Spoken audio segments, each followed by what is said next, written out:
Jean-François Lisée. On va juste dire qu'on est d'accord. Thomas Mulcair. Je te donne 100% raison. La rencontre. C'est vraiment une gaffe majeure. Tu viens de changer de position. Ce qui est bon pour Pitou est bon pour Minou. La rencontre. Lisée.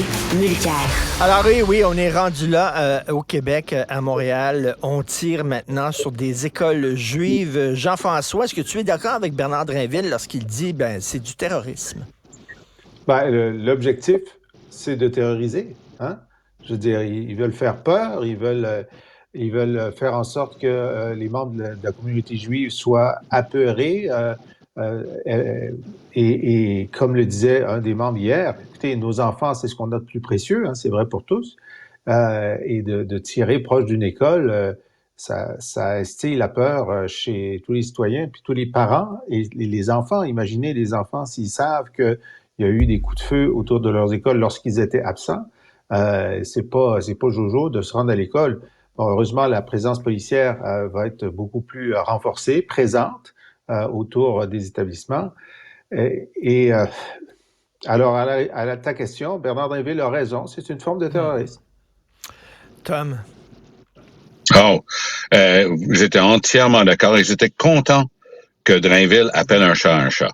Ça sert à rien de danser autour du pot, là. On va dire que tirer des balles sur des écoles juives pour que les enfants aient peur et leurs familles, en les déposant ce matin, se demandent si c'est sécuritaire. C'est ça, la définition même du terrorisme. Ah oui, bravo Bernard Drinville d'avoir été aussi clair dans ton propos. Mais Jean-François, c'est bizarre parce que Henry Bain, lorsqu'il est arrivé dans le métropolis et qui a crié « Les Anglais se réveillent » et qui a visé des souverainistes et qui a tué d'ailleurs quelqu'un et blessé une autre personne, ça n'a pas été considéré comme un acte terroriste. On dirait que tout ça est très subjectif et arbitraire. Ça l'était. Ça l'était. Alors, il n'en tient qu'aux commentateurs de toutes les langues d'avoir la même définition lorsqu'on a une arme et qu'on veut faire peur et tirer. Parce que dans le cas de Baines, c'était pire, parce que les crackpots qui ont tiré, ils n'ont pas visé des personnes, ils ont visé à faire peur, alors qu'Henry Baines voulait assassiner des séparatistes. Et si son arme ne s'était pas enrayée, peut-être que moi, je ne serais pas ici pour vous parler parce que j'étais pas loin de la scène. Alors, oui, il faut traiter tous les incidents terroristes avec la même sévérité. Et s'il y a mort d'homme, évidemment, c'est encore pire. Tom, oui, attends, Richard, je tiens quand même à mentionner que dans le cas de Baines, celui qui a tiré au Metropolis, il me mentionnait personnellement, lorsqu'il était interrogé par la police, il parlait de moi. Parce que j'étais dans un parti à l'époque qui avait une position très étayée sur le Québec et on acceptait que 50% plus 1, c'était une majorité. Et on disait que le Québec devait décider de la question et ainsi de suite. Alors, lui, il trouvait ça tellement lamentable que dans ses entrevues, il me nommait moi. Donc, c'était pas juste les souverainistes qui étaient visés. C'était des gens qui avaient une opinion politique différente que la sienne. Puis, dans la catégorie des choses qui étaient clairement terroristes, mais qui n'ont jamais été appelées comme telles, ni poursuivies par la couronne comme telle, j'ajouterais la tuerie dans la mosquée à Québec, qui était clairement un acte terroriste, et pour des raisons que je ne comprendrai jamais, ils ont décidé de le poursuivre comme un meurtre, mais pas comme un acte terroriste. Et Tom, c'est qu'on dit, oui, mais ces personnes-là, dans le cas de Bain et dans le cas de c'est Bissonnette, je crois qu'il s'appelait là, pour la mosquée de Québec. J'aimerais même pas le mentionner, je veux pas lui donner le profil. Okay. Mais oui, c'était son nom. Je comprends. Mais tu sais, on dit, c'est des gens qui avaient des problèmes de santé mentale. Moi, je vous pose la question, quelqu'un qui est prêt à tuer toutes sortes de gens pour une cause n'a pas déjà des problèmes de santé mentale un peu? Oui, puis notre système judiciaire et notre système juridique depuis des lustres accepte qu'une personne qui est aliénée d'esprit, qui ne peut plus juger de la faute ou de la gravité de ses gestes, ne peut pas être trouvé coupable parce que ça prend un élément mental, ce qu'on appelle le mens rea. Il y a le actus reus, c'est le geste et la partie réfléchir, comprendre. Mais attention là. C'est par définition quelqu'un qui veut tuer va pas bien. Il raisonne plus là sur le même plancher que tout le monde. Mais c'est pas ça, être complètement aliéné de ses gestes. Et dans les deux cas qui nous occupent, ça n'a jamais été accepté qu'ils étaient aliénés au point de ne pas pouvoir saisir et comprendre la nature et la gravité de leurs gestes. Il y a une gradation. Hein? Je veux dire, effectivement, si on fait la démonstration que quelqu'un n'était pas en contrôle de sa volonté, donc il ne sera pas libéré. Il va être interné pour une période indéterminée. Et ça, c'est le système qui fonctionne. Mais tu as raison de dire que si quelqu'un croit à une cause à un point tel qu'il est prêt à tuer, c'est qu'il y a quelque chose qui ne va pas dans son mental, mais quelque chose qui ne va pas. Tu peux être sain d'esprit et être auto-convaincu que la chose est tellement importante que la vie d'autrui n'a plus d'importance. Et puis, un des vecteurs de ça, c'est la radicalisation religieuse. Je veux dire, bon, mais Jean-François, tu m'ouvres la porte. Et là, je vous pose une question hautement existentielle, parce qu'on le sait, il y a le respect de la liberté d'expression. Mais lorsqu'on entend un imam qui a une mosquée à Rosemont, comme Adil Sharkawi, qui dit « Les amis d'Israël devraient mourir les uns après les autres », et ce gars-là a un permis de port d'armes, hein, je vous le dis, là, sur sa page Instagram, on le voit en train d'aller à la chasse. Il y a un permis de port d'armes. Un, on devrait lui enlever son permis de port d'armes. Et deux, est-ce qu'on ne devrait pas envoyer des journalistes ou des espions, je ne sais pas trop quoi, qui parlent arabe dans certaines mosquées de Montréal pour savoir qu'est-ce qui se dit dans ces mosquées-là? Qu'est-ce qui se dit? Est-ce qu'on aurait le droit de dire ça par sécurité nationale, Jean-François?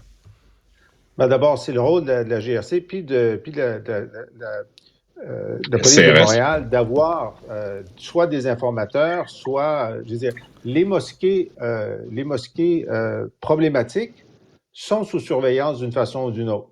Enfin, ils ne le disent pas toujours, mais ça fait partie du mandat et c'est le cas depuis le 11 septembre. Et donc, parfois, on a des indications que des prêches antisémites sont faits, mais ça, c'est clairement couvert par l'exception dont on parlait cette semaine. Dans le cas de Sharkawi, bon, je suis content de voir qu'une enquête est en cours. On entendait le numéro 2 du SPVM expliquer hier qu'ils sont en train d'analyser la preuve. Hey, la preuve, c'est pas compliqué à analyser. Il a dit en arabe, il a demandé à Allah de tuer tous les Israéliens et d'en oublier. C'est quoi le problème de la preuve? Je veux dire, on a tous entendu. Et effectivement, à partir du moment où il est en arrestation et s'il est condamné, ben là, je pense qu'il peut avoir une conséquence sur son droit de port d'armes. Mais moi, je trouve que c'est un peu long là, avant de procéder à une arrestation. Ça, c'est certainement c'est très bien dit, Jean-François, effectivement. Le juge, en prononçant la peine, peut mettre toutes sortes de conditions. Je soupçonne que ça va être très haut sur la liste si jamais, effectivement, il est condamné. Et c'est un wise, hein, parce que, tout de suite, il est allé sur le fait que, qu'est-ce qu'il fait, le gars, en train de se mêler du travail de la police? Le gars a fait exprès de dire, je ne dirai pas plus parce que je veux pas me mêler du travail de la police. Mais juste le fait que le gars en parle, lui, il s'en servait déjà. Deux, il dit, moi, j'ai rien dit. Moi, j'ai pas demandé aux gens de faire ça. J'ai fait une prière. Alors, ma prière, ça c'est protégé. Alors, ça, c'est quelqu'un qui essaie de faire du slalom à travers toutes les règles qui existent, mais je tombe d'accord que quelqu'un qui a dit ça dans un lieu public au Canada, en 2023, je suis content de savoir qu'une plainte officielle a été déposée. Je suis content de savoir que la police de Montréal est en train d'étudier le cas. Mais est-ce qu'on peut accélérer, s'il vous plaît? Parce que pour moi, comme avocat, comme quelqu'un qui regarde ça depuis très, très longtemps, je pense que c'est le genre d'astuce qu'on est capable de démanteler et démontrer quelle était la réelle intention de ces propos. Autre question, est-ce qu'on devrait interdire les manifestations lorsqu'à un moment donné ça chire et puis qu'on entend des slogans là, qui sont des slogans carrément soit antisémites, soit islamophobes? Jean-François, comment on fait là? Bon, la pire chose à faire dans une situation comme celle-là, c'est d'interdire les manifestations. Parce que les manifestations, c'est une soupape. Tu vas ventiler même ta haine, si tu veux, tu vas, en criant des slogans, puis tout ça, à bas Israël, ce que tu veux. Si tu dis « à mort les Juifs », puis tu as une pancarte qui dit « à mort les Juifs », tu devrais être identifié par la police qui est là avec ses photographes, etc., et arrêter le lendemain ou au sortir de la manifestation, OK? Parce que là, tu as franchi la ligne. Mais si tu dis, vous n'avez pas le droit de manifester, certains d'entre eux, 1%, vont trouver une autre façon d'exprimer leur colère qui peut être des gestes de violence ou des gestes de terreur, comme on les a vus. Je ferais juste un bémol à ça. Si tu es à Concordia, tu dis peut-être qu'on va mettre une pause sur les kiosques pro-palestiniens et pro-israéliens dans le hall d'entrée de Concordia pendant quelques semaines, OK?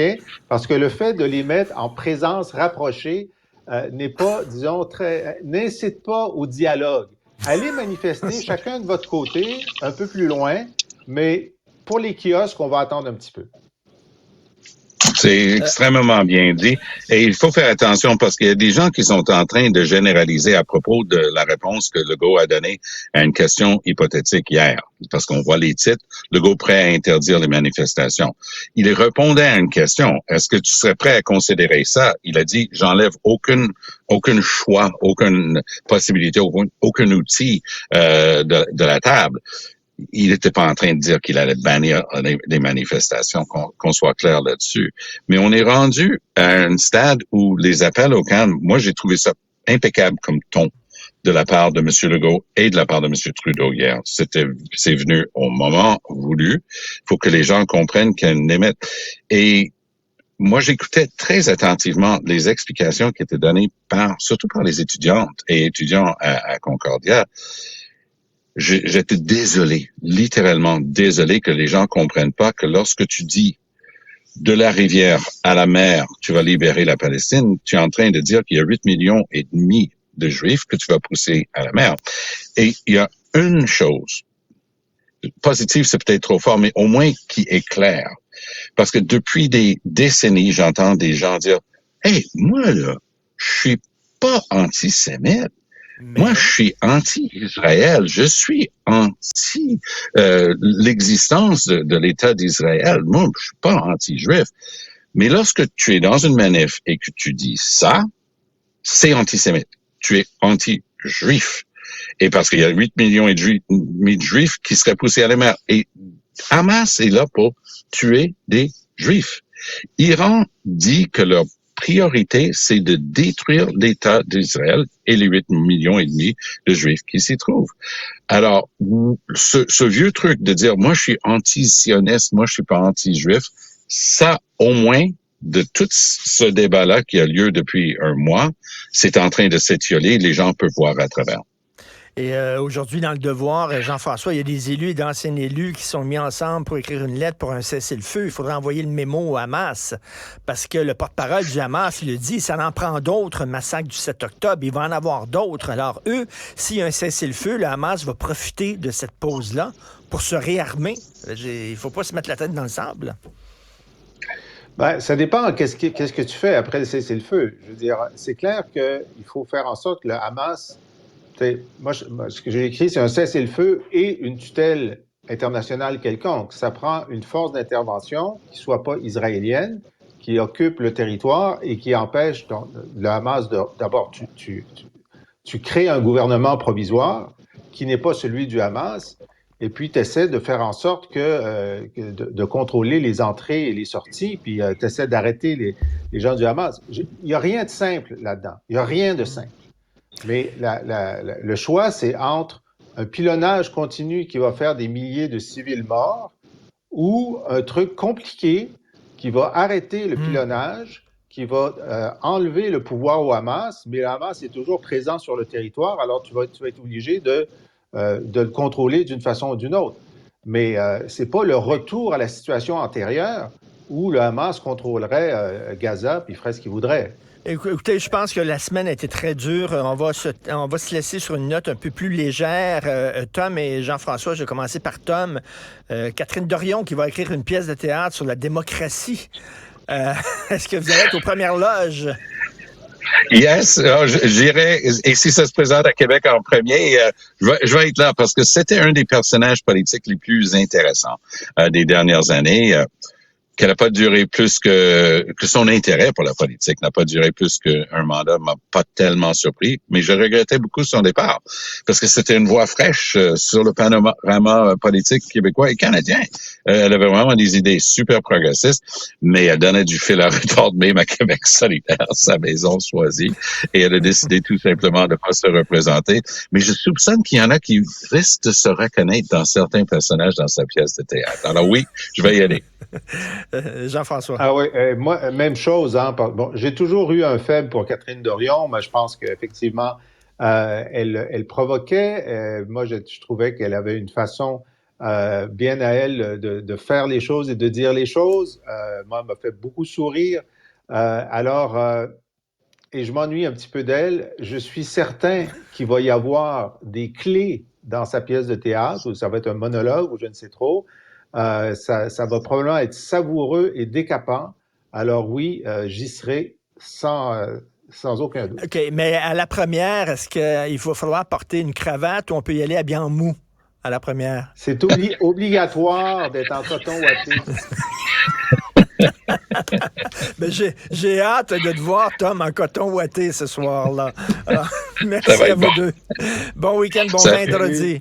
Merci. Si vous voulez vous faire parvenir le dernier ouvrage de Jean-François Lisée, c'est un recueil de ses meilleures chroniques du Devoir, ou alors vous abonner, entre autres, à son excellent balado au cours duquel il revient sur les grandes dates de l'histoire du Québec. Allez à la boîtealisée.ca.